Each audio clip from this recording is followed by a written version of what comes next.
Assalamualaikum warahmatullahi wabarakatuh. Shalom, Om Swastiastu, Namo Buddhaya, salam kebajikan bagi kita semua. Perkenalkan, saya Desinta Karunia Mendrova dengan NPM 2401101070, program studi ekonomi pembangunan dengan kelas bela negara G175.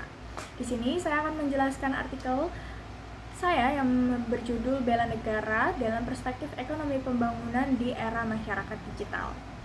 Kita semua tahu bahwasanya perubahan ekonomi itu menjadi suatu fenomena yang tidak dapat dihentikan dalam dinamika suatu negara.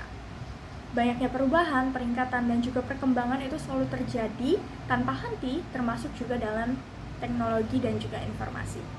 Meskipun begitu, bidang ekonomi juga tidak terlepas dari adanya perkembangan digitalisasi. Hal ini terlihat dari proses produksi, distribusi, dan juga konsumsi yang terus-menerus menggunakan pemanfaatan teknologi digital, menunjukkan bahwasannya ada transformasi masyarakat terhadap ekonomi digital. Dengan adanya transformasi ini tentu membuka banyak peluang dan juga keuntungan di dalam sektor ekonomi. Namun di sisi lain, terdapat tantangan yang begitu besar yang perlu dihadapi juga oleh sektor ekonomi itu sendiri. Oleh sebab itu, konsep bela negara menjadi suatu hal yang penting yang perlu dipahami dan juga diterapkan di dalam perkembangan digitalisasi ini, terutama dalam era ekonomi digital. Konsep bela negara itu bagaimana sih?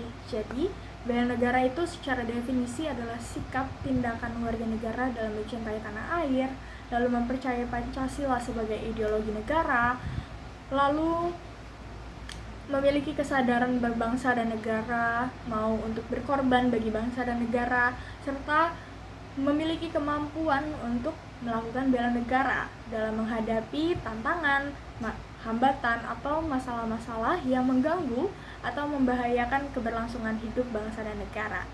Nah, bela negara ini wajib dilakukan oleh seluruh lapisan masyarakat tanpa terkecuali karena tertera pada Undang-Undang Dasar 1945 pasalnya yang ke-27 ayatnya yang ketiga dengan bunyi setiap warga negara berhak dan wajib ikut serta dalam upaya pembelaan negara, sehingga tidak ada satupun masyarakat yang dikecualikan.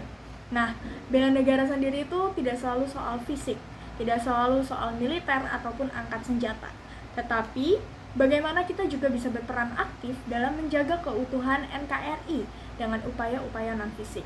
Seperti kita bisa melakukannya dengan menaati tata tertib, regulasi atau aturan pemerintah yang ada, lalu juga menjaga persatuan dan kesatuan terhadap teman, terhadap keluarga, maupun terhadap lingkungan sekitar, dan juga melakukan hal-hal positif dan mendukung hal-hal positif lainnya. Itu juga termasuk ke dalam konsep bela negara.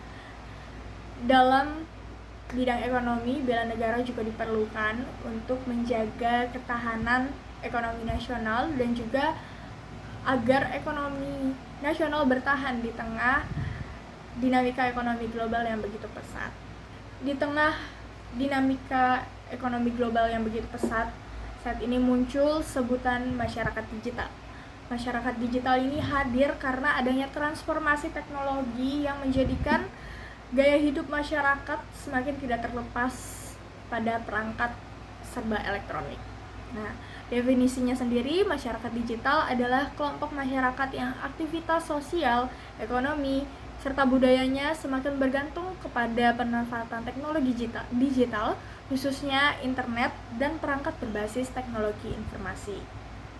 Nah, hal ini tentu mengubah pola produksi, pola distribusi, dan juga pola konsumsi dalam perekonomian. Oleh sebab itu, masyarakat digital menjadi ciri utama atau peran utama dalam perkembangan ekonomi modern yang berbasis pengetahuan dan juga teknologi. Dengan adanya masyarakat digital ini, perkembangan digitalisasi dan teknologi telah menghasilkan ekonomi digital yang ditunjukkan dalam pertumbuhan bisnis, transaksi perdagangan yang berbasis teknologi. Seperti yang kita tahu pada keseharian kita, adanya QRIS, e-banking, m-banking, e-wallet, ataupun e-commerce seperti pasar-pasar online yang terus berkembang pesat hingga sampai saat ini. Nah, perkembangan-perkembangan tersebut tentu memiliki atau membawa dampak yang positif serta membawa dampak yang negatif juga. Dampak positif dari adanya perkembangan teknologi dan juga digitalisasi dalam bidang ekonomi dilihat dari akses pasar yang semakin luas jangkauannya, sehingga menjadikan setiap pelaku usaha dapat memperluas hasil produksinya menuju daerah-daerah lain bahkan ke luar negeri. Lalu adanya pemanfaatan teknologi ini dapat membantu mengurangi biaya serta memberikan efisiensi dalam proses produksi. Nah, dengan adanya teknologi dan digitalisasi ini juga memberikan atau membuka peluang-peluang baru, inovasi-inovasi baru terhadap pelaku-pelaku usaha, sehingga mereka dapat mampu meningkatkan produktivitasnya serta daya saingnya dalam kualitas produksinya untuk memperkuat pertumbuhan ekonomi. Selain dampak positif, terdapat dampak negatif juga yang tidak bisa kita abaikan, yaitu ancaman-ancaman digital yang begitu sering terjadi, yang begitu marak terjadi hingga sampai saat ini. Yang pertama itu ada ketidakseimbangan karena perusahaan global yang memiliki jaringan dan modal yang sangat kuat itu mengakibatkan perusahaan-perusahaan dalam negeri atau perusahaan-perusahaan lokal itu menjadi kalah saing.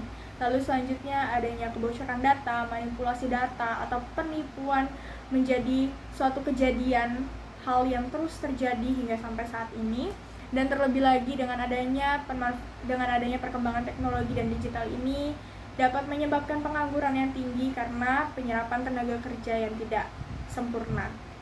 Oleh sebab itu diperlukan kemampuan bela negara untuk memperkuat ketahanan ekonomi nasional di tengah dinamika global saat ini.